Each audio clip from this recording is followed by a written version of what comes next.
সে আপনারা জানেন যে মোরগ মুরগি আর মোরগ, এই মোরগের মাথাতে ফুল হয় না? হয়। এই ফুলটা কি নিচের দিকে থাকে না উপরের দিকে থাকে? সবার উপরে। কোনটা? সবার উপরে থাকে মাথাতে, তাই না? এই মোরগের ফুলটাকে আরবিতে বলা হয় উরফুদ্দিক, অর্থাৎ উচ্চ স্থানের ফুল। কি বললাম বুঝলেন? আরব শব্দের অর্থ হচ্ছে উচ্চ স্থান।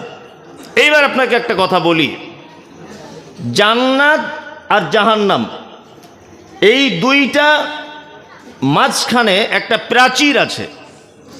প্রাচীরটা এত উঁচু যে জান্নাতীরা জাহান্নামীদেরকে দেখতে পাবে না, আর জাহান্নামীরা জান্নাতীদেরকে দেখতে পাচ্ছে না। মাঝখানে একটা বিশাল প্রাচীর, এইটার নাম কি? আরফ, উচ্চ প্রাচীর। তা জান্নাত আর জাহান্নামীদের এই ব্যাপারে এই সূরার ভিতরে একাধিক জায়গায় আল্লাহ সুবহানাহু ওয়া তাআলা কথা বলেছেন। এই কারণে সূরাটির নাম দেওয়া হয়েছে আল আরাফ। দ্বিতীয়ত আর একটা জিনিস আপনাদেরকে বলে রাখি, আসলে আমরা গতানুগতিক বক্তব্য শুনে অভ্যস্ত।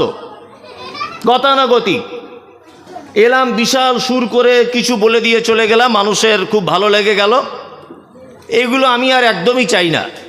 আমি চাইছি যে আপনাকে একটা একটা করে বুঝিয়ে বুঝিয়ে বলি, যাতে আপনার কিছু মাথায় ঢোকে, আপনি উপকৃত হন বক্তব্য থেকে।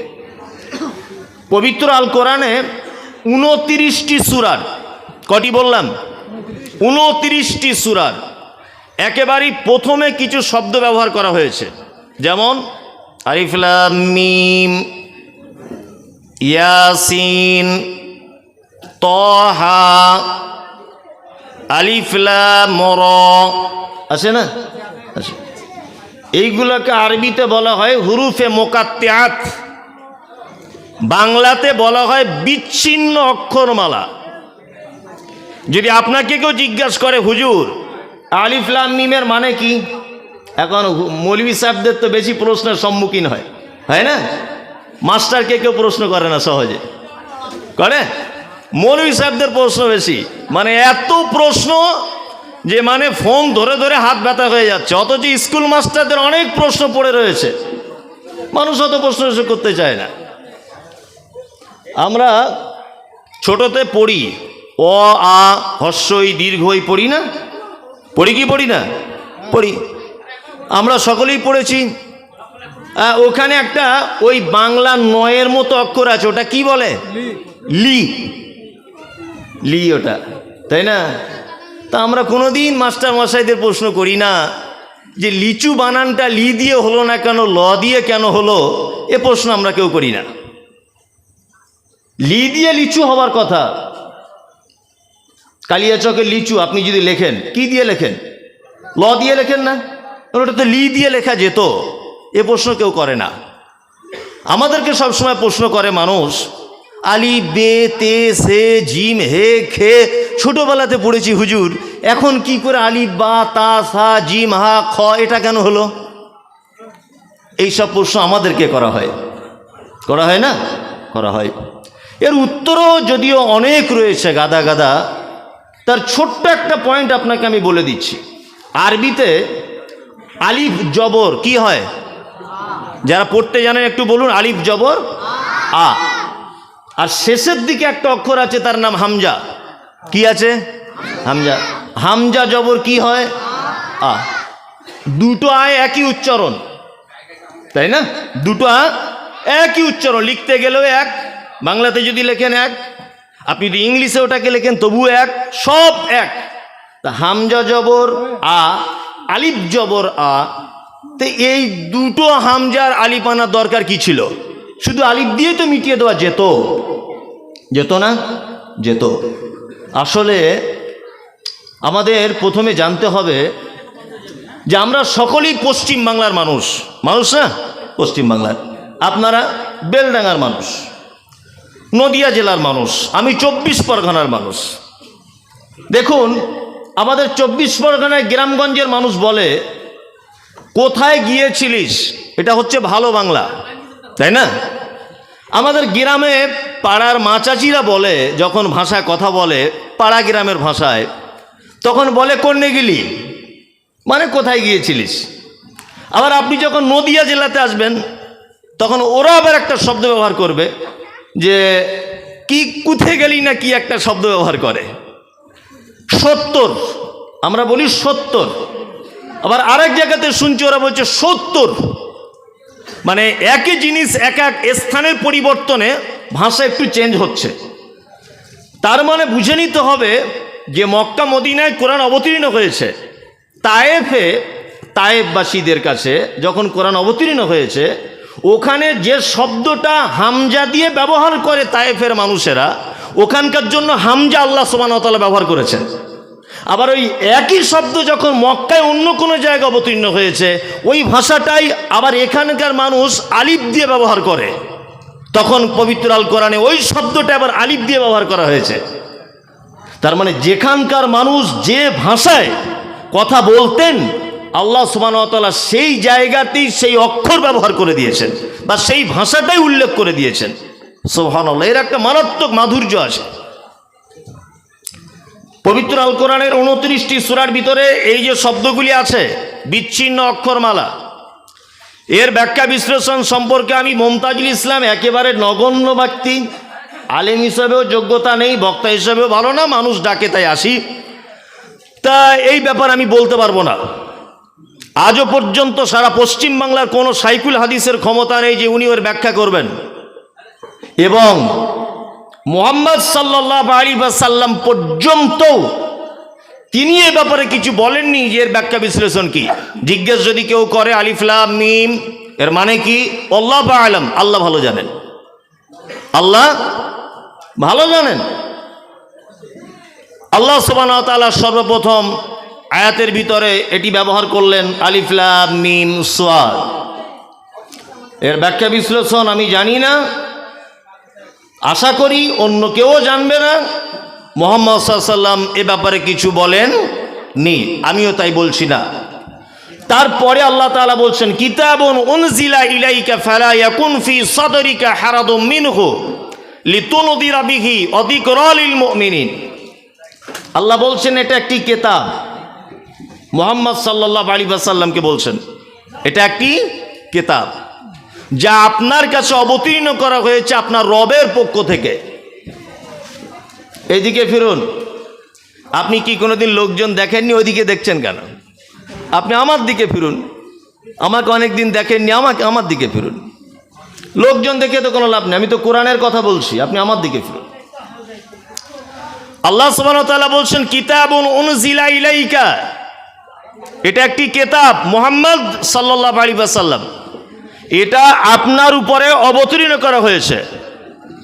হারাদুম মিনহু লিতুনদিরা বিহি ওয়া যিকরা লিল মুমিনিন, আপনি এইটাকে মানুষের কাছে পৌঁছান, আর এর পৌঁছানোর ব্যাপারে যেন আপনার মনে কোনো সংকীর্ণতা যেন সৃষ্টি না হয়, এবং লিতুনদিরা বিহি আপনি এর মাধ্যমে মানুষকে ভয় দেখান জাহান্নামের আগুনে, ওয়া যিকরা লিল মুমিনিন, এবং মোমেনদের জন্য এতে রয়েছে অনেক উপদেশের বাণী।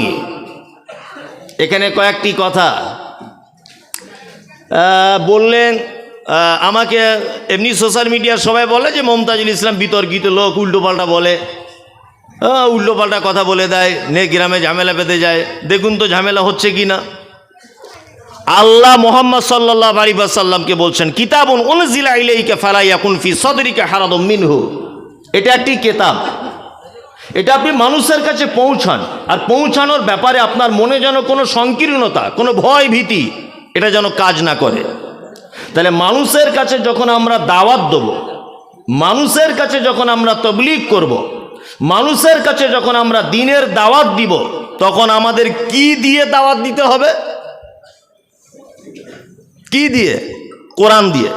কি দিয়ে দাওয়াত দিতে হবে? কোরআন দিয়ে। আল্লাহ মুহাম্মদ সাল্লাল্লাহু আলাইহি ওয়াসাল্লামকে পর্যন্ত বলছেন নবী আপনার প্রতি যেটা অবতীর্ণ করা হয়েছে আপনি এইটার মাধ্যমে মানুষকে দাওয়াত দেন। তার মানে কোরআনের থেকে বড় দাওয়াতের পদ্ধতি আর কোনো পদ্ধতি আছে? নাই।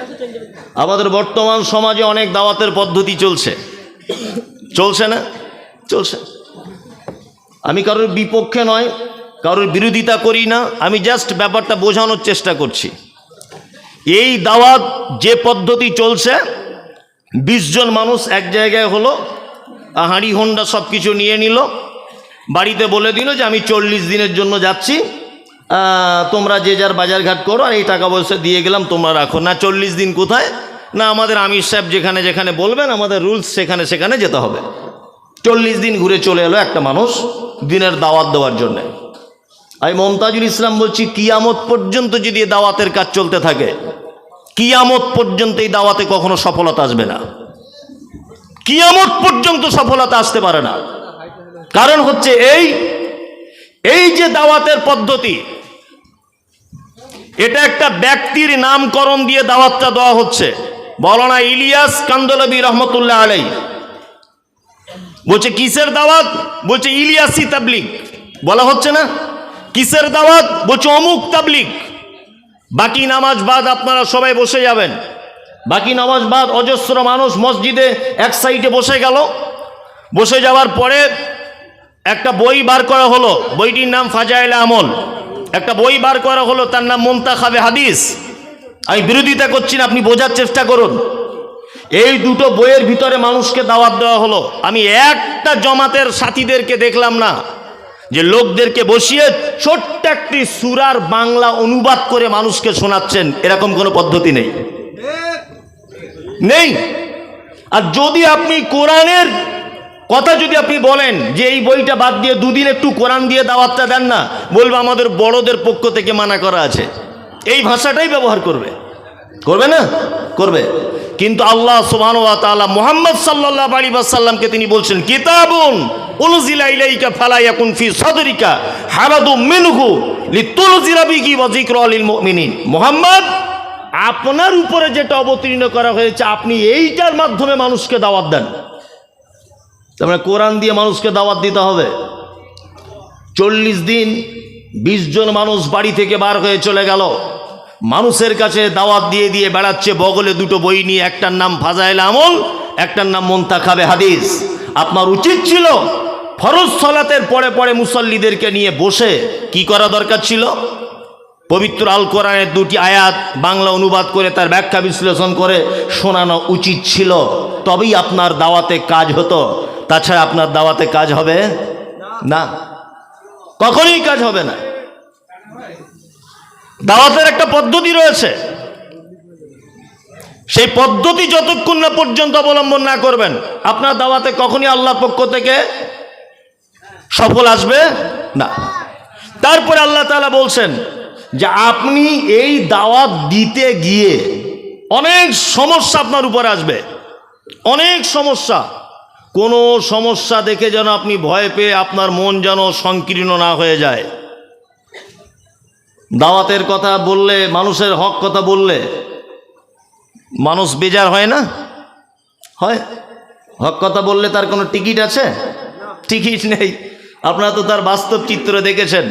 আমি এই কথা একাধিকবার বলেছি যে বাংলাদেশের একজন প্রখ্যাত আলেম এবং খুব ভালো সুমিষ্ট ভাষী হক মানে বক্তব্য রাখেন, আব্দুর রাজ্জাক বিন ইউসুফ হাফেজাহুল্লাহ, খুব ভালো একজন লেকচারার এবং খুব বড় একজন আলেম। মানে কত বড় আলেম আমার তো পাল্লা নেই মাপার মতো, মানে আমার নিজেরই বিদ্যা কম, তা আমি কি করে মাপবো? তা আমার চোখে অনেক বড় আলেম উনি। তা উনি দাওয়াতের ময়দানে বক্তব্য রাখেন। কিছুদিন আগে শুনলাম যে ওনার নামে শুনলাম 5,000 কোটি টাকার মামলা করে দিয়েছে। কারা করেছে? না রামশ্যাম, যদু মধু, চ্যাটার্জি, ব্যানার্জি, মুখোপাধ্যায়, চট্টোপাধ্যায় এরা কেউ করেনি। করেছে কারা? করেছে আমাদের মতো কিছু দাড়ি টুপিওয়ালা মানুষেরা। আপনারা জানেন যে সারা ভারতবর্ষের একটা রত্ন বলা যেতে পারে না রত্নই, যার কাছে আমার মনে হয় যে কম্পিউটার ফেল হয়ে যাবে, ডক্টর জাকির নায়েক। এদেশে টিকতে পেরেছে? টিকতে পারেনি। শুধুমাত্র দিনের দাওয়াত দেওয়ার কারণে, শুধুমাত্র কি দিনের দাওয়াত দেওয়ার কারণে।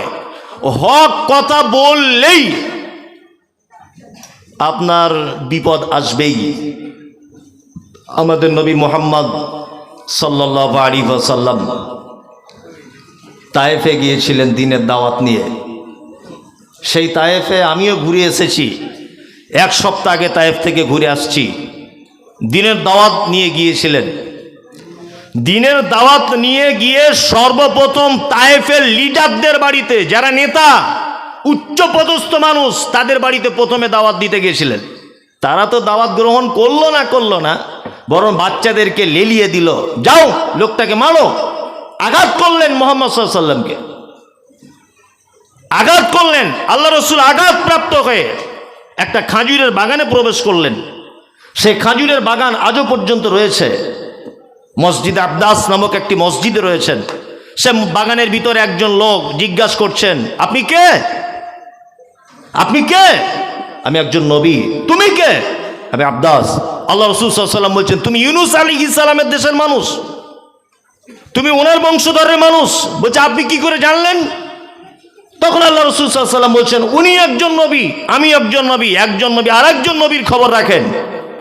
এই কথা বলার পর আল্লাহ রাসূল সাল্লাল্লাহু আলাইহি ওয়াসাল্লাম চলে গেলেন একটি পাহাড়ের কিনারায়, আরাম ফরমাচ্ছেন, আরাম করছেন পাহাড়ে ঠেস লাগিয়ে। যে পাহাড়ে আল্লাহ রসুল যে পাথরটায় টেক লাগিয়ে আরাম করছিলেন, সে পাথরটা আজও পর্যন্ত আছে। যারা উমরা করতে গেছেন, হজ করতে গেছেন, দেখে এসেছেন, যার নসিবে হয়নি সে দেখেনি, সে পাথরটা আজও পর্যন্ত সেইভাবেই আছে, আজও পর্যন্ত।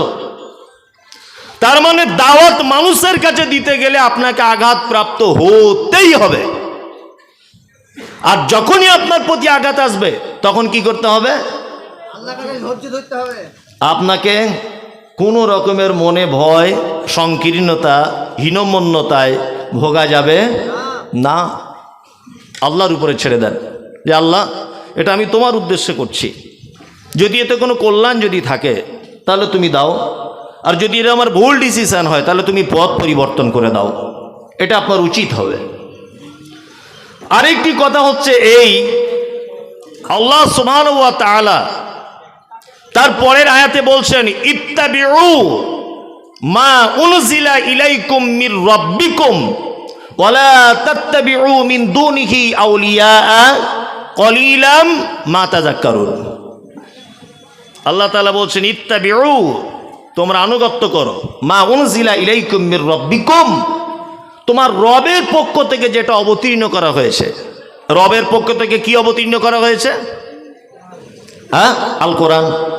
তাহলে আনুগত্য করতে হবে কি? আল কোরআন।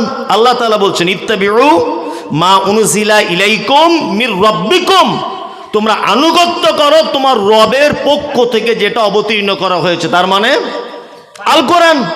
তাহলে বাকি থাকলো হাদিস, বাকি থাকলো কি? হাদিস।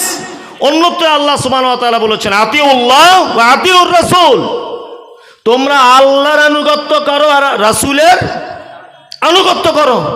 রাসূলের আনুগত্যের কথা যখন আসছে, তখন তো অলরেডি হাদিস চলেই এলো। চলে এলো কি এলো না? এলো। এবার এখানে আমার কয়েকটি কথা আছে।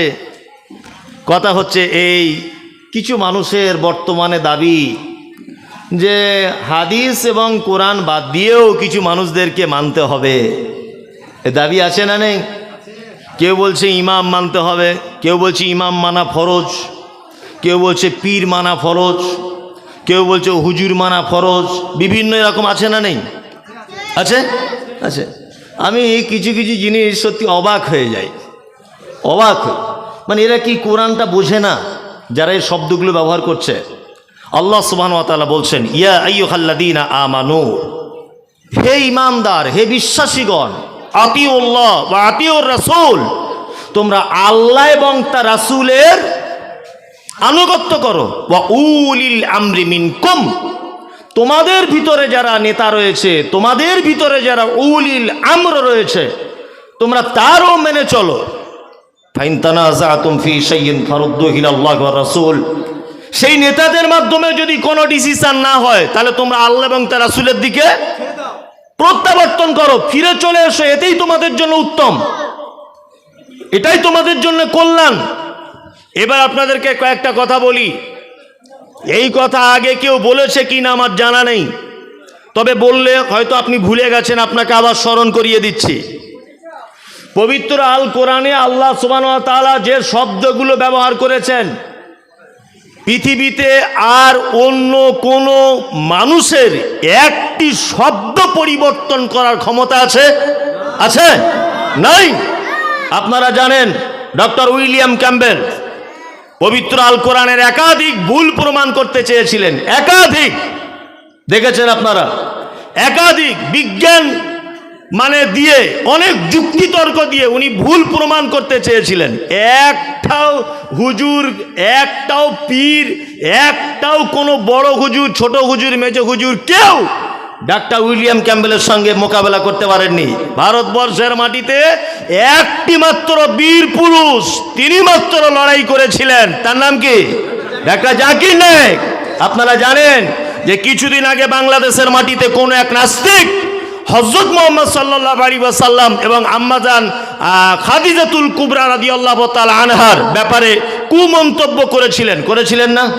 কোন বাংলাদেশের হুজুর, ইন্ডিয়ার কোন পীর, কোন রকমের বাবা, কোন রকমের হুজুর প্রতিবাদ করতে পারেননি। আপনাদের মুর্শিদাবাদের ছেলে, তার নাম বেরাদার রাহুল, তার সাথে ডিবেট করেছে। বেরাদার রাহুল একটা সাধারণ ছেলে, তার সঙ্গে ডিবেট করেছে। একটা হুজুরের ক্ষমতা হয়নি, কোন পীর সাহেব মোকাবেলা করতে পারেনি। আলহামদুলিল্লাহ, ডাক্তার উইলিয়াম ক্যাম্বেল যেমন পবিত্র আল কোরআনের ভুল ধরতে গিয়ে ডাক্তার জাকির নায়েক তার আদা বেটে দিয়েছে, ঠিক তেমন বাংলাদেশের এক নাস্তিকের আদা বেটে দিয়েছে আমার ব্রাদার রাহুল ভাই। দুজনে আলহামদুলিল্লাহ সহি আকীদার মানুষ, এতে আমরা খুব খুশি মনের দিক থেকে। পবিত্র আল কোরআনে আল্লাহ সুবহানাহু ওয়া তাআলা বলছেন, তোমরা আনুগত্য করো আল্লাহ এবং তার রাসূলের, উলিল আমরি মিনকুম। আজকে একটা কথা শুনে রেখে দেন, যারা বলছেন ইমাম মানতে হবে, ইমাম মানা ফরজ, হুজুর মানা ফরজ, পীর মানা ফরজ, এই পীর আর হুজুরের দলিল একটা মাত্র পেশ করে, উলিল আমরি মিনকুম, এইটা মাত্র পেশ করে। উলিল আমর বলতে হুজুর আর পীর। উলি শব্দটা বহু বচন, ক বচন বললাম? বহু বচন। আল্লাহ তাআলা বলছেন মিনকুম, তোমাদের মধ্যে যারা উলিল আমর আছে। এখানে একটা কথা মাথায় রাখবেন, পবিত্র আল কোরআনে যত জায়গায় মিনকুম শব্দ ব্যবহার করা হয়েছে, প্রত্যেক জায়গায় আল্লাহ সুবহানাহু ওয়া তাআলা জীবিত মানুষদের জন্য ব্যবহার করেছেন, মৃত্যু মানুষদের জন্য মিনকুম শব্দ ব্যবহার করা হয় না। আরবি ব্যাকরণ সম্পর্কে যার ন্যূনতম ধারণা রয়েছে, আপনি বলতে পারবেন যে মিনকুম শব্দ মৃত মানুষের জন্য ব্যবহার হয় না, এটা জীবিত মানুষের জন্য ব্যবহার হয়। যেমন তার প্রমাণ আল্লাহ সুবহানাহু ওয়া তাআলা পবিত্র আল কোরআনে বলেন, ইয়া আইয়ুহাল্লাযীনা আমানু কুতিবা আলাইকুমুস সিয়াম, হে বিশ্বাসীগণ তোমাদের উপরে সিয়াম ফরজ করা হয়েছে, কামা কুতিবা আলাল্লাযীনা মিন ক্বাবলিকুম লাআল্লাকুম তাত্তাকুন, যেমন তোমাদের পূর্ববর্তীদের উপরে সিয়াম ফরজ করা হয়েছিল যাতে করে তোমরা তাকওয়া পরহেজগারিতা অর্জন করতে পারো। আইয়ামাম মা'দুদাতিন, হাতে গোনা কয়েক দিনের জন্য। ফামান কানা মিনকুম মারিজান, এই দেখুন এখানে শব্দ ব্যবহার হচ্ছে কি? মিনকুম। ফামান কানা মিনকুম মারিজান, আল্লাহ বলছেন যে তোমাদের মধ্যে যারা রমজান মাসে অসুস্থ। আচ্ছা বলুন তো, তোমাদের মধ্যে রমজান মাসে যারা অসুস্থ বলতে যারা মারা গেছে তাদের কথাও কি আল্লাহ বলছেন? কি বলছেন? জীবিত মানুষ যারা জীবিত আছে, ঘোরাফেরা করছে, আল্লাহ বলছে ফামান কানা মিনকুম মারিজান, তোমাদের ভিতরে যদি কেউ অসুখে পড়ে যায়, আর আলা সাফারিন, যদি কেউ মুসাফির অবস্থায় থাকে, অর্থাৎ সফর যদি করে, ফাইদ্দাতুম মিন আইয়ামিন উখার, সে যেন অন্য দিনগুলোতে এই দিনগুলো পরিপূর্ণ করে নেয়। এটাই তো কথা। এ বক্তব্য তো অনেক শোনা। আল্লাহ সুবহানাহু ওয়া তাআলা বলছেন ফামান কানা মিনকুম মারিজান, তোমাদের মধ্যে যারা অসুস্থ, আও আলা সাফারিন, আর যারা সফর অবস্থায় আছে, ফাইদ্দাতুম মিন আইয়ামিন উখার, তারা যেন অন্য দিনে এই দিনগুলো যেন পূর্ণ করে দেয়। তো বলুন তো, এখানে মিনকুম বলতে জীবিত মানুষদের দিকে সম্বোধন করা হচ্ছে না মৃত মানুষদের দিকে? জীবিত মানুষদের দিকে। আল্লাহ তাআলা বলছেন উলিল আমরি মিনকুম, উলিল আমরে মিনকুম, তোমাদের মধ্যে বর্তমানে যারা উলিল আমর আছে, তোমরা তাদের কাছে যাও। যদি কোনো ব্যাপারে সমস্যা হয় তাদের কাছে যাও। এরপরেও যদি সমস্যা না মেটে, আল্লাহ এবং তার রাসূলের দিকে প্রত্যাবর্তন করো, এটাই তোমাদের জন্য কল্যাণ। এইবার একটা কথা আপনাকে বলে রাখছি, শুনে রেখে দেন। আমি শুধু অবাক হই, দেওবন্দ এটা একটা জায়গার নাম। এটা কি জায়গার নাম? কেউ বলছে আমি বেরেলভি, বেরেলি বলে না, বেরেলি একটা জায়গার নাম না? একটা জায়গার নাম। কেউ বলছে আমি ফুরফুরা, ফুরফুরা একটা জায়গার নাম না? একটা জায়গার নাম। কেউ বলছে আমি আজানগাছি, আজানগাছি একটা জায়গার নাম। কেউ বলছে আমি চিস্তিয়া, বলছে না, এটা একটা মানুষের উপাধি, উপাধি কি উপাধি নয়। কেউ বলছে আমি দেওবন্দি, দেওবন্দ একটা জায়গার নাম, জায়গার নাম না? তা আমি বলছি জায়গার নামে আবার মাযহাব হয়? এটা একটা আশ্চর্য ব্যাপার, আশ্চর্য ব্যাপার না? এবার একটা কথা বলছি, যারা দেখবেন মাজারে পূজা করছে, মাজারে সেজদা দিচ্ছে, ওদেরকে যদি আপনি বলেন তুমি কোন মাযহাবের লোক, ও এক চান্সে বলবে আমি আবু হানিফার মাযহাবের লোক। ও বলবেই, বলবে না? বলবে। দেওবন্দীদের জিজ্ঞেস করুন কোন মাযহাব করো, আবু হানিফা মাযহাবের লোক। আপনি চিস্তিয়াকে জিজ্ঞেস করুন তুমি কোন মাযহাবের, কোন ইমাম মেনে চলো, আবু হানিফাকে মেনে চলি। আচ্ছা, আপনি ফুরফুরাকে জিজ্ঞেস করুন কোন ইমাম মেনে চলো, আমি ইমাম আবু হানিফাকে মেনে চলি। আর ঠিক আছে, সবাই ইমাম আবু হানিফাকে মেনে চলেন, খুব ভালো জিনিস, কোনো অসুবিধা নাই। আবার দেওবন্দীরা দেখছি পীরের বিরুদ্ধে বক্তব্য রাখছে, রাখছে না? রাখছে। দেওবন্দীরা দেখছি বেদাতের বিরুদ্ধে বক্তব্য রাখছে, রাখছে না? রাখছে। আবার যারা মাজার পূজা করে তারা বলছে না মাজার পূজা করতে হবে, তারা দেওবন্দীদের বিরুদ্ধে। আবার চিস্তিরা বলছে খাজা মঈনুদ্দিন চিস্তি যা বলেছে তাই করতে হবে। এরা এদের ভিতরেই কেউ বলছে পীর মানতে হবে, কেউ বলছে মানতে হবে না, কেউ বলছে 40 যাবে, কেউ বলছে যাবে না, কেউ বলছে মরা মানুষের কাফনের পানি ধুয়ে খেতে হবে, কেউ বলছে যাবে না। তা আমি বলছি ইমাম আবু হানিফা তো ব্যক্তি একজন, তো উনি এক মুখে কত কথা বলেছেন, উনি এক মুখে কত কথা বলেছেন। নয় উনি ভুল, নয় আপনারা ভুল, যে কোনো একজন। আরে একই ব্যক্তিতে এক মুখে 2-3 রকম বলতে পারে না? পারে। দেওবন্দি বলছে আবু হানিফাকে মানি, বেরেলিরা বলছে আবু হানিফাকে মানি, ফুরফুরা বলছে আবু হানিফাকে মানি, ফুরফুরা বলছে পীর মানা যাবে, দেওবন্দিরা বলছে মানা যাবে না। তো ইমাম আবু হানিফা একটা বইয়ে কত রকম কথা লিখেছে, তার মানে বুঝতে হবে যে তোমরা সব মাল ভেজাল, একটাও ঠিক নয়, ভেজাল। সব থেকে বড় কথা শুনে রেখে দেন, আল্লাহ নবী সাল্লাল্লাহু আলাইহি ওয়াসাল্লাম পৃথিবী থেকে চলে গেছেন কত হিজরিতে? কারো জানা আছে? কত হিজরিতে চলে গেছেন আল্লাহ রসুল? জানা নেই। শাহরুখ খানের বইয়ের নাম কি জানা আছে? বলে দেবে সবাই। এই তো দেশের অবস্থা। আল্লাহ নবী সাল্লাল্লাহু আলাইহি ওয়াসাল্লাম পৃথিবী থেকে চলে গেছেন কত হিজরিতে? 11 হিজরিতে। কত? 11। আল্লাহ নবী সাল্লাল্লাহু আলাইহি ওয়াসাল্লাম চলে গেছেন পৃথিবী থেকে 11 হিজরিতে। মনে রাখবেন, ইমাম আবু হানিফা রাহিমাহুল্লাহ জন্মগ্রহণ করছেন 80 হিজরিতে। তার মানে আল্লাহ রসুল মারা যাবার কত বছর পরে আবু হানিফার জন্ম? 69 বছর। নিশ্চয়ই মায়ের পেট থেকে জন্মগ্রহণ করে তিনি ইমাম হননি, হয়েছেন, পড়াশুনো করতে হয়েছে। আমি যুক্তি ও তর্কের খাতিরে মেনে নিলাম তিনি 10 বছর পড়াশুনো করেছেন, তাহলে 10 বছর ইমাম হতে ওনার টাইম লেগেছে, তাই তো? তার মানে আল্লাহ রসুল পৃথিবী থেকে চলে যাবার 79 বছর পরে ইমাম হচ্ছেন কে? ইমাম আবু হানিফা রাহিমাহুল্লাহ। মারা গেছেন 150 হিজরিতে। ইমাম শাফির জন্ম হয়েছে 150 হিজরিতে। এইভাবে 350 হিজরির ভিতরে সমস্ত আইম্মায়ে কেরাম পৃথিবী থেকে চলে গেছেন। ইমাম শাফি, ইমাম মালিক, ইমাম আবু হানিফা, সমস্ত ইমাম 350 হিজরির ভিতরে পৃথিবী থেকে চলে গেছে। আর কোন ইমামের অস্তিত্ব ছিল না, তখনও পর্যন্ত কোনো মাযহাব হয়নি। তারও 150 বছর পরে মাযহাবের জন্ম হয়েছে।